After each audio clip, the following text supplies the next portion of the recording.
उसके बारे में पता होनी चाहिए। वो कौन है हमारे पास? पहले हमने एल्केन्स की थी, अब हम करेंगे एल्कीन्स। तो सेकेंड ऑर्गेनिक फैमिली हमारे पास एल्कीन्स की है। इसके बारे में अब हमने कुछ फैक्ट्स लिखने हैं, जो नोट्स हमने याद रखने हैं, तो उनको अपने पास लिख लेंगे। तो सबसे पहले नोट्स में अपने पास लिखेंगे, ये बातें वो हैं जो आपने याद रखनी है। तो सबसे पहले इसका जो फैमिली नेम है, फैमिली नेम ऑफ एल्कीन्स क्या है, कि आप नाम के एंड पे क्या लगाओगे? ई ईन लगाओगे। इसके अलावा आपने कहा था कि एल्केन्स को आप और क्या नाम देते हैं? हाइड्रोकार्बन्स का नाम देते हैं। तो एल्कीन्स को भी आप हाइड्रोकार्बन्स कह सकते हैं, तो ऑल्सो नोन एज हाइड्रोकार्बन्स। अब इसको हम हाइड्रोकार्बन्स क्यों कह सकते हैं? क्योंकि आप देखेंगे कि एल्कीन में भी सिर्फ और सिर्फ कार्बन और सिर्फ हाइड्रोजन आपको नजर आएंगे। इसके अलावा कोई भी अदर एलिमेंट का एटम आपको नहीं नजर आएगा। ठीक है, हम हाइड्रोकार्बन्स को क्या कहते थे? हाइड्रोकार्बन्स, हाइड्रोकार्बन उनको कहते थे those organic compounds, those organic compounds which only contain क्या? Hydrogen and carbon. हाँ, which only contain carbon and hydrogen। इसके अलावा कोई एटम इसमें आपको नजर नहीं आता। ठीक हो गया। अच्छा, फिर उसके अलावा अगली जो बात है हमने इसके बारे में याद रखनी है, वो जनरल फॉर्मूला है। तो जैसे एल्केन्स के लिए हमने जनरल फॉर्मूला बनाया था, इसी तरह एल्कीन्स के लिए भी आपके पास जनरल फॉर्मूला है, जो कि आपको हेल्प करेगा किसी भी एल्कीन का क्या लिखने में, मॉलिक्यूलर फॉर्मूला लिखने में, या उसका जो फॉर्मूला बनता है उसमें उसको लिखने में। तो वो जो आपके पास एल्कीन्स का जनरल फॉर्मूला है वो है CnH2n। बहुत आसान है। अब दोबारा यहाँ पे n किसको रिप्रेजेंट कर रहा है? Number of carbon. Number of carbons को ही रिप्रेजेंट कर रहा है। यानी अगर एक कार्बन हुआ तो हाइड्रोजन क्या होंगे उससे? 2 टाइम्स ऑफ दैट वैल्यू होंगे, यानी डबल होंगे। तो आसान लफ्जों में अगर कहें तो जितने कार्बन्स हैं उसका डबल हाइड्रोजन आपको मिलेगा किधर? एल्कीन्स में। तो अगर आपके पास 2 कार्बन्स हैं, फॉर एग्जाम्पल सी की वैल्यू, आपके एन की वैल्यू आपके पास 2 आती है, तो आपके पास फॉर्मूला क्या बनना चाहिए? C2H2 times of 2 4। तो जितने कार्बन उसके डबल हाइड्रोजन आपको एल्कीन्स में नजर आएंगे। इसी तरह एन की वैल्यू अगर 6 आती है, यानी नंबर ऑफ कार्बन 6 है, तो आपके पास क्या बनेगा? C6H12। तो जितने कार्बन उसका डबल हाइड्रोजन आपको एल्कीन्स में मिलेंगे। ऐसा ही है। फिर उसके बाद अगर आपके पास एन की वैल्यू 8 हो, फॉर एग्जाम्पल एक और एग्जाम्पल देख लेते हैं, तो C8H क्या बनेगा? 16। बिल्कुल। तो H16 बन जाएगा हमारे पास। ठीक हो गया। अच्छा, तो ये तो हो गया जनरल फॉर्मूला इसका, और आप यूज किस तरह करते हैं। तो ये नंबर ऑफ कार्बन एटम्स को ही रिप्रेजेंट करता है, जो कि 1 2 3 या 10 तक कोई भी हो सकते हैं। इसके अलावा आपने एक और बात याद रखनी है कि एल्कीन्स में खास बात क्या है, कि एल्कीन्स में ना आपको एक हमेशा कार्बन कार्बन डबल बॉन्ड नजर आएगा। एल्कीन्स में आपको कार्बन कार्बन डबल बॉन्ड एक हमेशा नजर आएगा। इसके अलावा बाकी बॉन्ड्स हो सकते हैं, बट ये लाजमी है, ये एल्कीन्स की पहचान है, या इसको कहते हैं कि फंक्शनल ग्रुप ऑफ एल्कीन्स।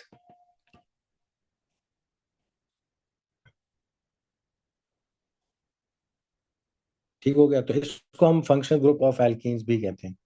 यानी जब भी एल्कीन का स्ट्रक्चर बनाएंगे तो उसमें हमेशा 2 कार्बन के बीच में डबल बॉन्ड लाजमी होगा। ठीक हो गया। आगे चलूं?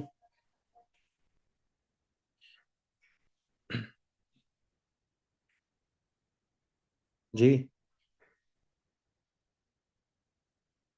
जी सर। अच्छा, अब हमने जरा स्ट्रक्चर पे बात करनी है। तो एल्कीन्स में अगर हम स्ट्रक्चर की बात करें, स्ट्रक्चर या स्ट्रक्चरल फॉर्मूला लिख लो। स्ट्रक्चरल फॉर्मूला, यानी इसका जो लोएस्ट स्ट्रक्चर बनाएंगे हम, उसमें ना एक तो क्या इंपॉर्टेंट बात है, इसको स्टार लगा के लिखेंगे। एक तो हमेशा कार्बन कार्बन डबल बॉन्ड, एक डबल बॉन्ड आपको नजर आएगा। तो एक carbon carbon double bond is always present. ये तो बनाने ही बनाने, एल्कीन्स की पहचान है कि उनमें डबल बॉन्ड होता है कार्बन के बीच में, एक डबल बॉन्ड लाजमी होता है। फिर उसके अलावा दूसरी बात कि कार्बन हाइड्रोजन बॉन्ड्स आपको कैसे मिलेंगे, सिंगल कोवलेंट बॉन्ड्स। फिर उसके अलावा कार्बन कार्बन एक डबल बॉन्ड छोड़ के उसके अलावा सारे कैसे होंगे, सिंगल बॉन्ड होंगे। ठीक है, तो इसका मतलब है कि वन डबल बॉन्ड, इधर लिख लो, one double covalent bond is always present, is always present. उसके अलावा single covalent bond, single single covalent bond between carbon and hydrogen,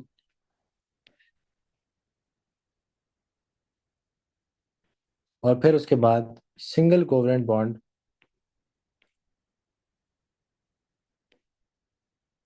between the rest of the carbons. तो single covalent bond between the rest of the carbons, यानी एक दो carbons के बीच में तो double bond आना ही आना है, उसके अलावा जितने कार्बन आएंगे उनके बीच में सिर्फ और सिर्फ क्या होगा, आपके पास सिंगल बॉन्ड होगा। ठीक है, इसके अलावा इसके साथ अपने पास एक नोट लिख लें कि रिमेंबर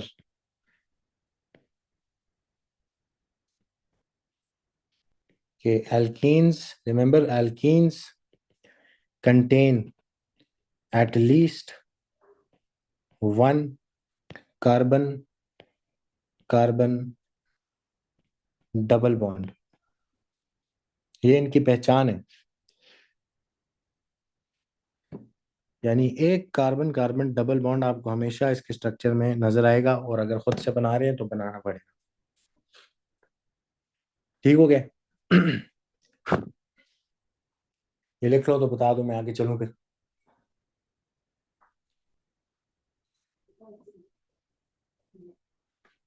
लिख लिया सर।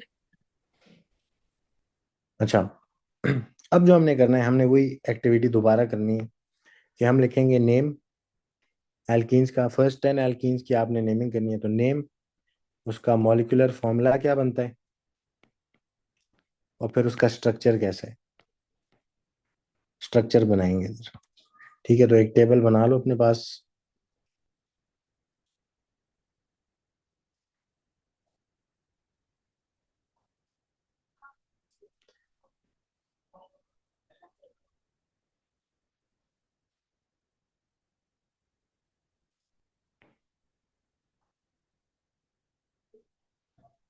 अच्छा, सबसे पहला एल्कीन का, एल्कीन नंबर वन, कार्बन कितने होंगे एल्कीन नंबर वन में? जी, एल्कीन नंबर वन में कार्बन कितने होंगे? सबसे पहले वन। कार्बन, अगर कार्बन वन वन। है तो उसको क्या बोलोगे? मैथ। मेथ। और मेथ के आगे फैमिली नेम एथीन। क्या लगेगा? ईन लगेगा। तो मेथीन बनता है उसका नाम। मॉलिक्यूलर फॉर्मूला ऑफ मेथीन अगर निकाले तो हमने मॉलिक्यूलर फॉर्मूला के लिए फॉर्मूला क्या फॉलो करना है? CnH2n, यानी जितने कार्बन उसके डबल हाइड्रोजन। मेथ का मतलब है एक कार्बन है तो C1, और हाइड्रोजन कितने होंगे? दो, ऐसे ही है, डबल होगा उसका। तो अगर इसका मैं स्ट्रक्चर बनाऊं अपने पास, तो ये कार्बन जो है, ये आपके पास दो हाइड्रोजन से अटैच्ड है। तो दो हाइड्रोजन तो हैं, लेकिन बाकी बॉन्ड इसके किधर है? अब कार्बन तो स्टेबल ही नहीं होगा, उसने कितने टोटल बॉन्ड्स बनाने हैं लाजमी? हाँ एक जी, डबल कोवलेंट बॉन्ड बनाना। डबल कोवलेंट बॉन्ड भी बनाना है, और हर कार्बन एटम ने कितने टोटल बॉन्ड्स बनाने होते हैं? फोर। चार टोटल बॉन्ड्स बनाने होते हैं, यानी फोर टोटल बॉन्ड्स बनाने होते हैं। जबकि यहाँ पे तो उसके साथ कोई जोड़ने के लिए है ही नहीं आपके पास कुछ, ऐसे ही है। तो आपके पास ये फिर क्या नहीं कर सकता, एग्जिस्ट नहीं कर सकता रियल लाइफ में। ठीक है, क्योंकि यार स्टेबल है ना, स्टेबल ही नहीं है, इसके चार बॉन्ड पूरे ही नहीं है। तो इसके साथ एक नोट लिख लो कि methane does not exist in real life. Methane does not exist in real life as it is unstable. As it is unstable. एक और बात हम लिखेंगे, but it is the empirical formula.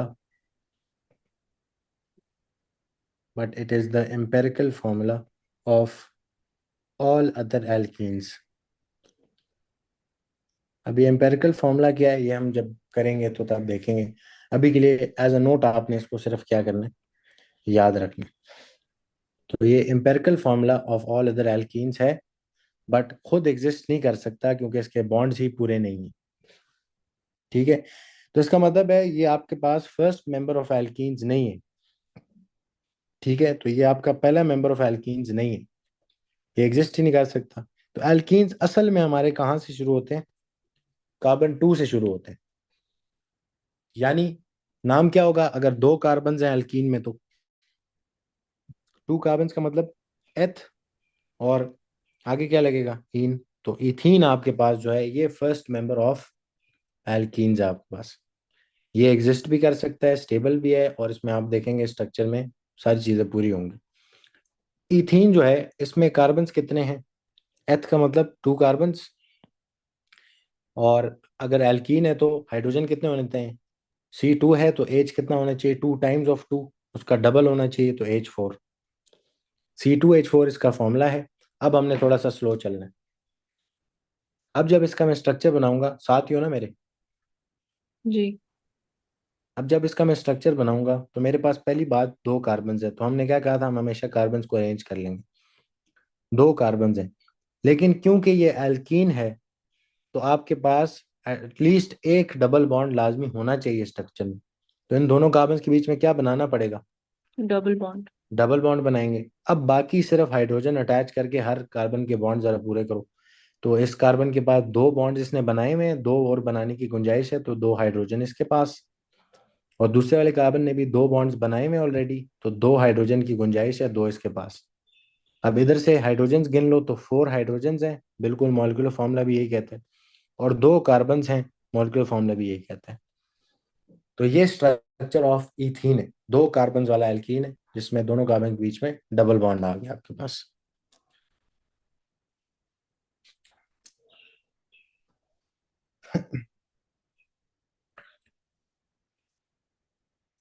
हम चले आगे अब। जी सर। अच्छा, अब अगला मेंबर बनाते हैं। तो जरा जल्दी से मैं टेबल बना लूँ अपने पास।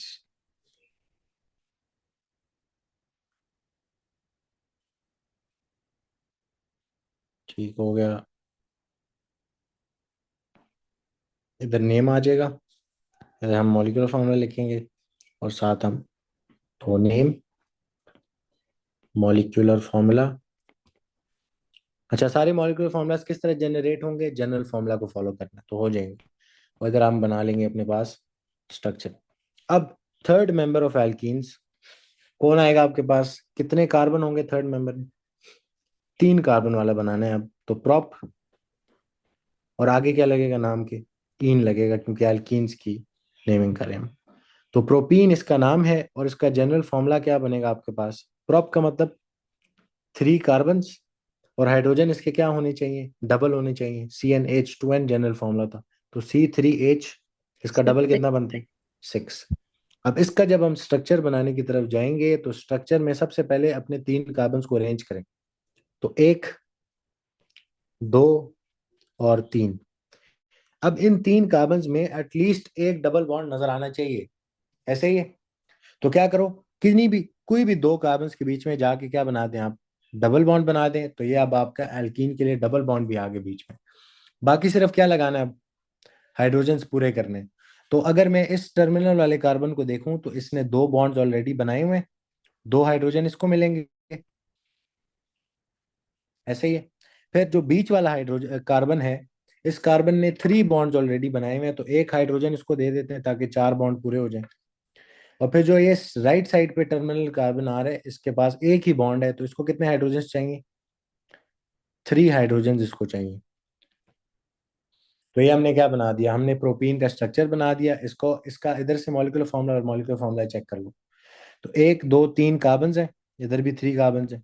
उस साइड पे देखो तो हाइड्रोजन कितने, 1 2 3 4 5 6, 6 हाइड्रोजन है, यहाँ भी 6 हाइड्रोजन है।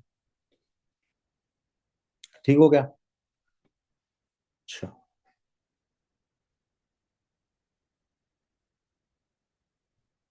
अब हम चलते हैं इससे अगले मेंबर पे, फोर्थ मेंबर। उसका नाम आप मुझे बताएं, फोर्थ मेंबर का नाम क्या होना चाहिए? Butane, butene. ब्यूटीन। ब्यूट यानी 4 कार्बन्स। और आगे क्या नेमिंग, नेमिंग में फैमिली नेम क्या लगेगा? ईन, ईन ईएनई। लगेगा, ऐसे ही। तो ब्यूटीन। अब ब्यूटीन का जो मॉलिक्यूलर फॉर्मूला हमने बनाना है, ब्यूटीन का मॉलिक्यूलर फॉर्मूला क्या बनेगा? ब्यूट का मतलब कितने कार्बन्स हैं? 4। C4। और हाइड्रोजन्स कितने आने चाहिए इसके? डबल आने चाहिए, तो C4 का डबल H8। तो C4H8 आपके पास ब्यूटीन का फॉर्मूला है। अब हमने क्या करना है, अब हमने इसका स्ट्रक्चर ड्रॉ करना है। तो स्ट्रक्चर में मैं आपको फिर बताया, इसी तरह लेके चलेंगे। पहले 4 कार्बन्स को अरेंज करो, 1 2 3 4। 4 कार्बन अरेंज कर दिए। अब हमें पता है कि इसमें एक लाजमी क्या होना चाहिए? डबल क्या बॉन्ड। एक चीज लाजमी होनी चाहिए? डबल बॉन्ड लाजमी होने चाहिए। तो किसी भी 2 कार्बन के बीच में जाके डबल बॉन्ड बना दो। अभी आप पे कोई रिस्ट्रिक्शन नहीं है। आप डबल बॉन्ड इधर बना दें तब भी ठीक है, आप डबल बॉन्ड इधर बना दें तब भी ठीक है, आप डबल बॉन्ड इधर बना दें तब भी ठीक है। आपको कोई रिस्ट्रिक्शन नहीं है। लेकिन हम क्योंकि एक ट्रेंड चल रहा है, पहले 2 वालों में ही बना रहे हैं, तो अभी हम पहले 2 में ही बनाते हैं। बाकी हाइड्रोजन पूरे कर दो। तो ये वाला जो कार्बन है, इसने 2 बॉन्ड्स बनाए हुए, इसको 2 हाइड्रोजन चाहिए और 4 बॉन्ड पूरे। ये जो मिड सेकंड कार्बन आ रहा है, इसको कितने चाहिए? एक हाइड्रोजन। तो 4 बॉन्ड पूरे हो जाएंगे। उससे अगला कार्बन जो है वो ऑलरेडी 2 बॉन्ड्स बना रहे हैं, तो 2 हाइड्रोजन उसको दे दो। और जो लास्ट टर्मिनल कार्बन है, उसके पास सिर्फ एक बॉन्ड है, यानी 3 हाइड्रोजन इसके पास आएंगे। अब यहाँ से अगर हम गिन लें, तो ये मॉलिक्यूलर फॉर्मूला पे बिल्कुल ठीक उतरता है। 4 कार्बन है, 1 2 3 4, ऐसे ही है, तो 4 कार्बन होने चाहिए थे। इसी तरह हाइड्रोजन कितने हैं? तो 1 2 3 4 5 6 7 एंड 8। तो 8 हाइड्रोजन आ रहे हैं। ठीक है। तो एक और इसका ना, अगर आपको लगता है कि बीच में डबल बॉन्ड बनाया होता हमने, तो शायद कोई अलग स्टोरी होती, तो कभी भी इस तरह नहीं होगा। आप इसी तरह बना लें। 4 कार्बन अरेंज करो, एक और स्ट्रक्चर भी बना लो। 4 कार्बन अरेंज करो और डबल बॉन्ड बीच में बना दो जाके। तब भी हाइड्रोजन और कार्बन उतने ही रहेंगे जितने ऊपर वाले स्ट्रक्चर में आ रहे हैं। तो इसका मैं ऑल्टरनेट स्ट्रक्चर बना रहा हूँ इधर। तो आप अब हाइड्रोजन पूरे करें। तो फर्स्ट कार्बन के पास सिर्फ एक बॉन्ड है, 3 हाइड्रोजन चाहिए। सेकंड कार्बन जो है अब आपके पास, उसके पास कितने बॉन्ड हैं? एक ये वाला, 2 और 3, 3 बॉन्ड्स ऑलरेडी बनाए हुए हैं, तो एक हाइड्रोजन इस पे। इसके साथ वाला भी 3 बॉन्ड्स ऑलरेडी बना रहे हैं, तो एक हाइड्रोजन इस पे। और जो लास्ट टर्मिनल कार्बन आ रहा है आपके पास, उसके पास कितने बॉन्ड्स है? एक, तो 3 हाइड्रोजन उस पे अटैच कर दो। अब जरा गिन लो, तो दोबारा वही मॉलिक्यूलर फॉर्मूला बनेगा आपके पास। तो 4 कार्बन है, बिल्कुल 4 कार्बन है। हाइड्रोजन कितने होने चाहिए थे? 8, 8 हैं इधर। तो 1 2 3 4 5 6 7 8। तो ये मैटर नहीं करता आप इसका डबल बॉन्ड किधर प्लेस करते हैं, आपके लिए मॉलिक्यूलर फॉर्मूला वही आएगा। क्लियर बात? जी। अच्छा, अब चलते हैं अगले स्ट्रक्चर पे। तो ये नीचे वाला ना मैं जरा इरेज करूं, ताकि मैं अगला वाला इधर ही बना लूं। तो अगला मेंबर वैसे होगा कौन? पेंटीन। हाँ जी, अगला मेंबर वो है जिसमें 5 कार्बन वाला एल्कीन है वो, और 5 कार्बन वाला जो एल्कीन होगा, उसमें आपके पास कितने कार्बन आएंगे? या 5 कार्बन को आप क्या बोलेंगे? पहले तो 5 कार्बन को हम क्या बोलेंगे? पेंट। और क्योंकि ईन्स के लिए आप नेमिंग कर रहे हैं, एल्कीन्स के लिए करें, तो फैमिली नेम क्या लगेगा? ईन। तो पेंटीन है। फॉर्मूला क्या बनेगा इसका? पेंट यानी 5 कार्बन, तो C5। और हाइड्रोजन इसका डबल, तो H10, C5H10। अब आप इसका स्ट्रक्चर बना लो। तो स्ट्रक्चर में पहले 5 कार्बन अरेंज करेंगे। तो 1 2 3 4 5, 5 कार्बन अरेंज हो गए। अब आपने क्या करना है, अब आपने सबसे पहली बात, यहाँ हम पे आप एल्कीन्स कर रहे हैं, तो एल्कीन में क्या चीज लाजमी होनी चाहिए? एक डबल बॉन्ड। डबल बॉन्ड लाजमी होने चाहिए, एक लाजमी होना चाहिए। अब वो जिधर मर्जी बनाओ, जिन दो मर्जी कार्बन के बीच में बनाओ, मॉलिक्यूलर फार्मूला सेम ही बनेगा, तो मैं पहले दो के बीच में ही बना। अब हाइड्रोजन्स पूरे कर लें, तो ये जो इस साइड वाला कार्बन है, लेफ्ट साइड वाला, इसके पास दो बॉन्ड्स हैं, दो हाइड्रोजन चाहिए इसको। बीच वाला जो है, इसके पास एक हाइड्रोजन, इसके पास दो आ जाएंगे, इसके पास भी दो आ जाएंगे, और इसके पास आ जाएंगे तीन। तो ये आपके पास कौन है? पेंटीन है।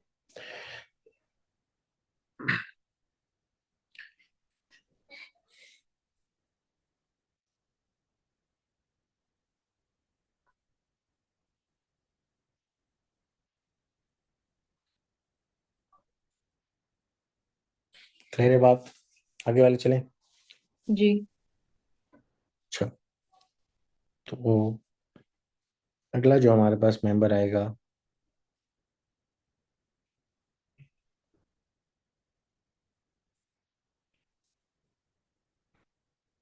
उसको जल्दी से लिख लेते हैं अपने पास।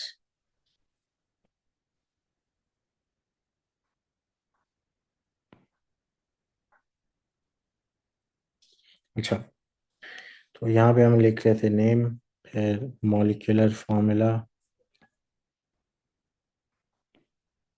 एंड फिर स्ट्रक्चर। लास्ट मेंबर हमने अभी कौन सा किया? हमने किया पेंटीन, 5 कार्बन वाला एल्कीन। अब हम 6 कार्बन वाला एल्कीन करेंगे। 6 कार्बन यानी ऑर्गेनिक काउंटिंग में 6 को क्या बोलते हैं आप? हेक्स। और फैमिली नेम क्या लगाएंगे आगे? इन, तो हेक्सीन इसका नाम होगा। मॉलिक्यूलर फॉर्मूला ऑफ हेक्सीन क्या बनेगा? हेक्स यानी C6, 6 कार्बन है, और हाइड्रोजन कितने आएंगे? इसका डबल, ट्वेल्व। तो C6H12। स्ट्रक्चर अगर इसका बनाएं तो 6 कार्बन आपको चाहिए, तो ये आगे 4, 5 एंड 6, और इनके बीच में एक डबल बॉन्ड लाजमी होना चाहिए, तो मैं फर्स्ट टू के बीच में डबल बॉन्ड बना देता हूँ। अब सिर्फ हमने क्या करना है, ये जो 12 हाइड्रोजन है इनको अरेंज करना है, तो 12 हाइड्रोजन में से दो इसके पास आ जाएंगे, 4 बॉन्ड पूरे। एक इसके पास आ जाएगा, दो इससे अगले वाले के पास आ जाएंगे, और टू इधर भी आ जाएंगे। और जो लास्ट टर्मिनल कार्बन है वो क्योंकि सिर्फ एक बॉन्ड बना रहा है, तो उसको 3 हाइड्रोजन मिलेंगे। तो अब गिन लो हाइड्रोजन्स टोटल, 1 2 3 4 5 6 7 8 9 10 11 12। 12 हाइड्रोजन है और 6 कार्बन है। ये एल्कीन का स्ट्रक्चर बनेगा।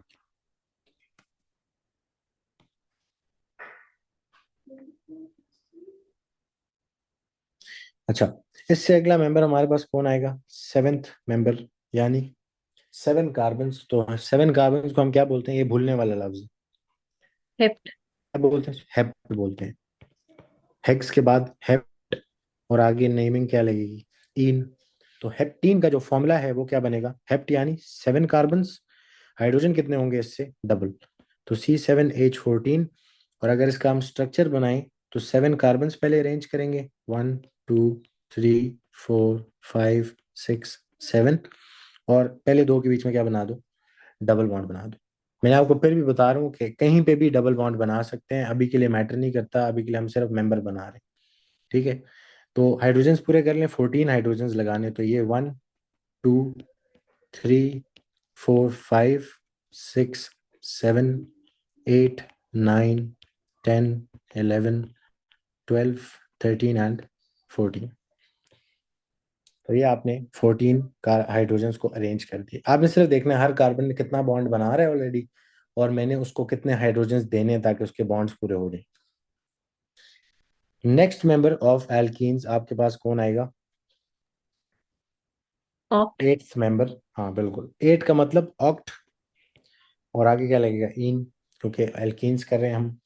तो ऑक्टीन जो है इसका फॉर्मूला क्या बनना चाहिए? ऑक्ट यानी C8 होगा, और हाइड्रोजन इसके डबल, तो वो कितना बनता है? 16। 16। तो C8H16, इसका अगर मैं स्ट्रक्चर बनाऊं तो मेरे पास 8 कार्बन होने चाहिए, 1 2 3 4 5 6 7 एंड 8, और किसी दो कार्बन के बीच में डबल बॉन्ड लाजमी होना चाहिए, क्योंकि एल्कीन्स है, इनमें पहचान इस तरह करते हैं कि डबल बॉन्ड हो तो वो एल्कीन है। ठीक है, अब बाकी सिर्फ क्या करना है, हाइड्रोजन लगाने हैं। तो ये फर्स्ट कार्बन के बाद दो बॉन्ड्स ऑलरेडी थे, तो दो हाइड्रोजन, इसके बाद तीन बॉन्ड्स हैं, एक हाइड्रोजन, इसके बाद दो हैं, दो हाइड्रोजन्स, दो हाइड्रोजन्स, फिर दो हाइड्रोजन्स, फिर दो हाइड्रोजन्स, और लास्ट वाले पे क्या आ जाएंगे, तीन हाइड्रोजन आ जाएंगे। तो ये इसका स्ट्रक्चर है।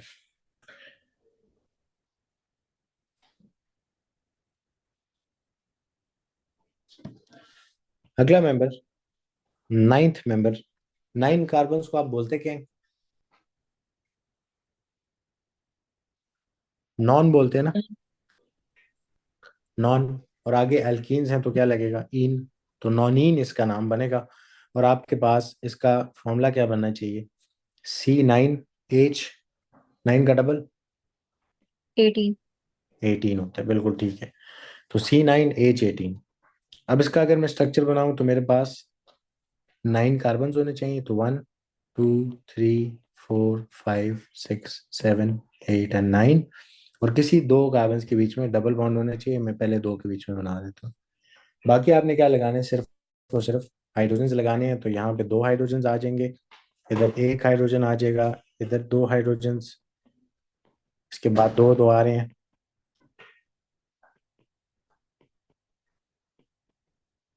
और लास्ट कार्बन पे क्योंकि एक ही बॉन्ड बना रहे हैं तो थ्री हाइड्रोजन आएंगे। उसको काउंटर चेक कर सकते हैं मॉलिक्यूलर फॉर्मूला से, तो बिल्कुल ठीक मॉलिक्यूलर फॉर्मूला है और बिल्कुल ठीक स्ट्रक्चर बनाया है हमने।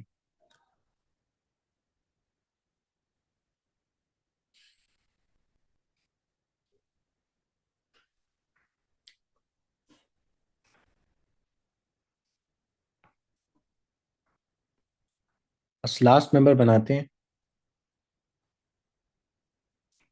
तो लास्ट मेंबर जो हमारे पास है नॉनीन के बाद, उसका क्या नाम होना चाहिए, बल्कि कितने कार्बन होंगे उसमें, 10 कार्बन। 10। नाम क्या बनेगा उसका, 10 कार्बन को क्या बोलते हैं हम, डेक, ऐसे ही है कि नहीं? जी। तो डेक बोलते हैं, और आगे नाम के आगे क्या लगेगा, इन तीन। लगेगा। तो डेकीन उसका लास्ट लास्ट जो आपके पास 10 कार्बन वाला एल्कीन है उसको डेकीन कहते हैं। और अगर कार्बन 10 है तो हाइड्रोजन कितने आएंगे उसका डबल, तो C10H20। और इसका अगर मैं स्ट्रक्चर बनाऊं तो 10 कार्बन है, 1 2 3 4 5 6 7 8 9 10। 10 कार्बन अरेंज करेंगे, तो 1 2 3 4 5 6 7 8 9 10। और बाकी बीच में एक डबल बॉन्ड लाजमी होना चाहिए, तो मैं पहले दो के बीच में डबल बॉन्ड बना देता हूँ। बाकी हाइड्रोजन से जल्दी से लगा लो, तो हाइड्रोजन हाइड्रोजन, इधर हाइड्रोजन एक आएगा, इधर दो आएंगे, फिर आगे कंजेक्टिवली दो दो ही आ रहे हैं।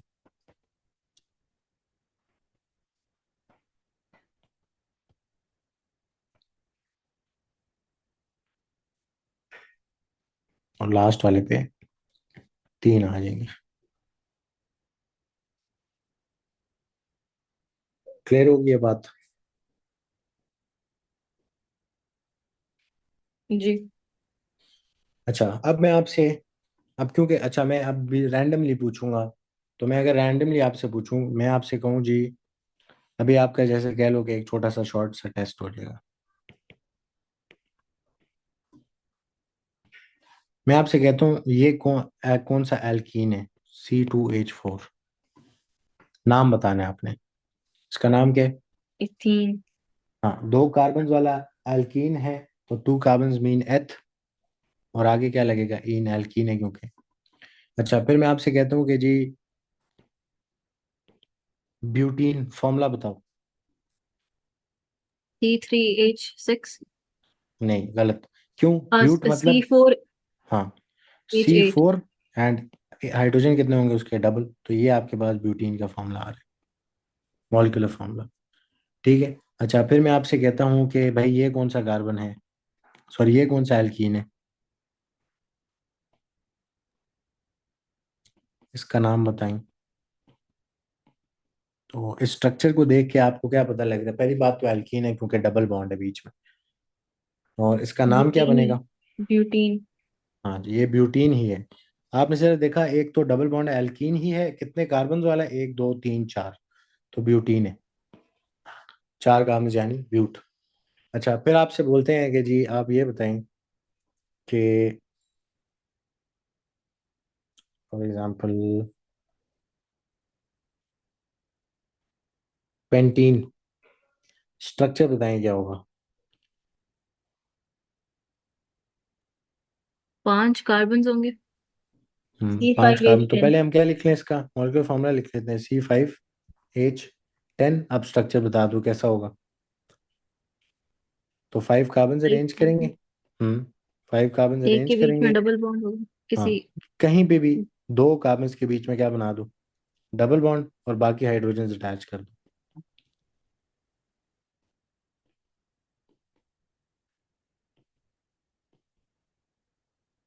ये आ गया आपके पास पेंटीन का स्ट्रक्चर। फिर मैं आपसे कहता हूँ कि अगर मैं आपको 3 फॉर्मूलाज देता हूँ, उसमें से आप मुझे बताएं कि कौन सा एल्कीन का फॉर्मूला है और कौन सा एल्केन का फॉर्मूला है। तो मैं आपको कहता हूँ जी, C4H10, फिर C3H6, और फिर C10H20। ये जो मैंने 3 फॉर्मूलाज आपको दिए हैं, इसमें से कौन एल्केन है, कौन एल्कीन है। एल्कीन 3C3H6 है सिर्फ। हाँ, ये एल्कीन है। हमें कैसे पता लगा एल्कीन है ये। ये इसका डबल है हाइड्रोजन के एटम्स। बिल्कुल ठीक है, हमने जनरल फॉर्मूला देखा कि क्या ये इस जनरल फॉर्मूला पे उतर रहा है, CnH2n। तो जितने कार्बन उसका डबल हाइड्रोजन आ रहे हैं, तो इसका मतलब बिल्कुल एल्कीन है ये। उसके अलावा अगर मैं इसका पूछूं आपसे, ये वाला ये जोन सा है, ये भी एल्कीन है। ये भी एल्कीन है। क्यों? जितने कार्बन उसके डबल हाइड्रोजन आ रहे हैं, ऐसे ही। फिर अगर मैं इस वाले का पूछूं आपसे, ये एल्कीन है। ये एल्केन क्यों है। इसका फॉर्मूला इस तरह डबल से डबल आता है।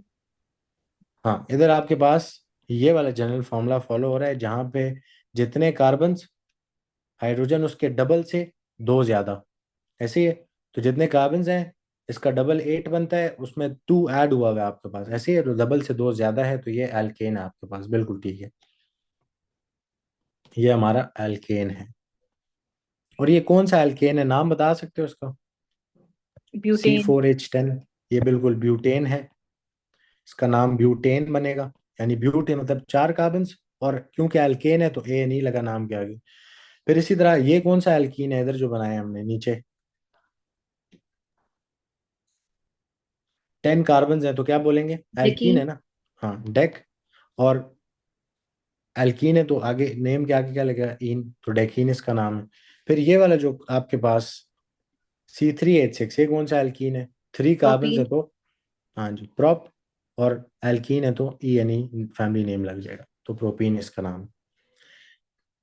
क्लियर है इतनी बात। तो यहाँ पे हमारा एल्कीन्स की जो नेमिंग थी, फर्स्ट 10 मेंबर्स की, और उसके बारे में कुछ फैक्ट्स हमने याद किए थे कि आप एल्कीन को, एक तो उसमें डबल बॉन्ड लाजमी होना चाहिए, कार्बन हाइड्रोजन बॉन्ड जो होते हैं सारे सिंगल होते हैं, और इस एक डबल बॉन्ड के अलावा जितने कार्बन कार्बन बॉन्ड्स मिलेंगे वो भी सिंगल ही मिलेंगे, ऐसे ही है। फिर उसके अलावा हमने याद किया था कि इसका जो फैमिली नेम है ईन है, इसको भी हाइड्रोकार्बन्स कहते हैं। क्यों कहते हैं? क्योंकि इसमें सिर्फ और सिर्फ कार्बन और हाइड्रोजन ही नजर आए हमें, और कोई एटम नहीं नजर आया। ठीक है। फिर जनरल फॉर्मूला CnH2, जितने कार्बन उससे डबल हाइड्रोजन होंगे, और फिर उसको यूज करना आना चाहिए कि जनरल फॉर्मूला कैसे यूज करते हैं। और ये बात इंपॉर्टेंट है, इसको याद रखना है कि एल्कीन्स में हमेशा एटलीस्ट एक डबल बॉन्ड आपको लाजमी नजर आएगा, ये वाला एक होना ही होना चाहिए, नहीं होगा तो फिर वो एल्कीन है ही नहीं। ठीक है। फॉर एग्जाम्पल मैं आपको कहता हूँ जी ये एल्कीन है, आप मानेंगे ये बात कि एल्कीन है। नहीं। ये जो मैं स्ट्रक्चर बना रहे तो दो पहले, अब मैं आपको बोलूँ ये एल्कीन है, आप मान जाएंगे एल्कीन है। आप क्या सवाल बोलेंगे इसके आगे, इसका डबल बॉन्ड किधर है, एल्कीन्स का फंक्शनल ग्रुप यानी कार्बन कार्बन डबल बॉन्ड वो किधर है, इसमें नहीं है, तो ये आपके पास एल्कीन नहीं है। ठीक हो गया। अब मैं आपसे ना एक सवाल पूछने लगा हूँ, एक छोटा सा सवाल है, फिर खत्म करते हैं। आपसे मैं एक आपको दो स्ट्रक्चर्स देता हूँ।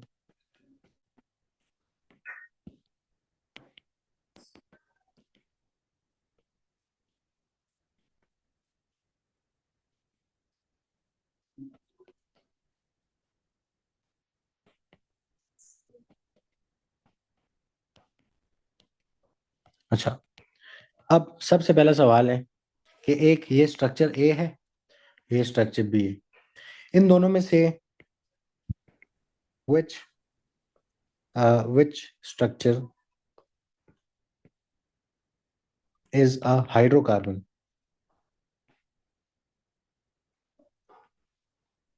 हाँ जी, इन दोनों में से हाइड्रोकार्बन कौन है? दोनों। बिल्कुल, दोनों हाइड्रोकार्बन है। क्यों? क्योंकि इन दोनों के आपके पास देखें, तो हम ये कह रहे थे कि दो स्ट्रक्चर्स मैंने आपको बना के दिए, और मैंने आपसे सबसे पहला सवाल ये पूछा कि इन दोनों में से हाइड्रोकार्बन कौन है। हाइड्रोकार्बन कौन होता है? जिसमें आपके पास कार्बन एंड हाइड्रोजन होते हैं, ऐसे प्रेजेंट। तो only carbon and hydrogen are present. तो दोनों में सिर्फ और सिर्फ कार्बन और हाइड्रोजन नजर आ रहे हैं। तो हाइड्रोकार्बन कौन कौन है? A and B, both. ऐसे ही फिर मैं आपसे सेकेंड सवाल पूछता हूँ कि which one follows the general formula of CnH2n? B. A. एक बंदा कह रहा है ए, एक बंदा कह रहा है बी। CnH2n जनरल फॉर्मूला है किसका? ये हमने याद करना था। किसका जनरल फॉर्मूला ये? एल्कीन का। एल्कीन का। ऐसे ही है। अब हमें क्या करना पड़ेगा? हमें इसका पहले फॉर्मूला लिखना पड़ेगा और इसका भी लिखना पड़ेगा, फिर कंपेयर करेंगे। वैसे तो आपको नजर आ रहा है ना, इन दोनों में से बी और ए में से एल्कीन है कौन? बी। बी है हाँ सिर्फ। जी। तो यही इसका जनरल फॉर्मूला फॉलो कर रहा होगा। जी। लेकिन फिर भी अगर कंफ्यूजन है तो बी का जल्दी से मॉलिक्यूलर फॉर्मूला लिखते हैं। इधर से मॉलिक्यूलर फॉर्मूला कैसे बनाऊं? कि आपके पास 4 कार्बन है तो आप लिखें C4, और हाइड्रोजन गिन लो, 1 2 3 4 5 6 7 8। H8 इसका मॉलिक्यूलर फॉर्मूला बनता है। और ए वाले स्ट्रक्चर का क्या बनता है कि 4 कार्बन है, तो C4, और हाइड्रोजन कितने हैं? 1 2 3 4 5 6 7 8 9 10। H10। कहाँ पे CnH2n फॉलो हो रहा है? कहाँ पे जितने कार्बन हैं उसके डबल हाइड्रोजन हैं? तो बी में बी। होगा। तो ये बी आ जाएगा आपके पास। बी ओनली लिख लेते हैं अभी के लिए। अच्छा, फिर three, which one which one is an alkane? A. A alkane है। क्यों? क्योंकि आपने उसके जनरल फॉर्मूला से ही ये बात कर सकते हैं कि जितने कार्बन हैं उसके डबल से दो ज्यादा हाइड्रोजन है आपके पास। ऐसे ही है। तो ए आपके पास क्या है? एल्केन है। ठीक हो गया। अच्छा, फिर अगर मैं आपसे ये पूछूं, what is the functional group in both A and B? हाँ जी, फंक्शनल ग्रुप ए और बी में कौन कौन है? बी। नहीं नहीं, फंक्शनल ग्रुप कौन है? ए और बी के स्ट्रक्चर्स में फंक्शनल ग्रुप कौन है?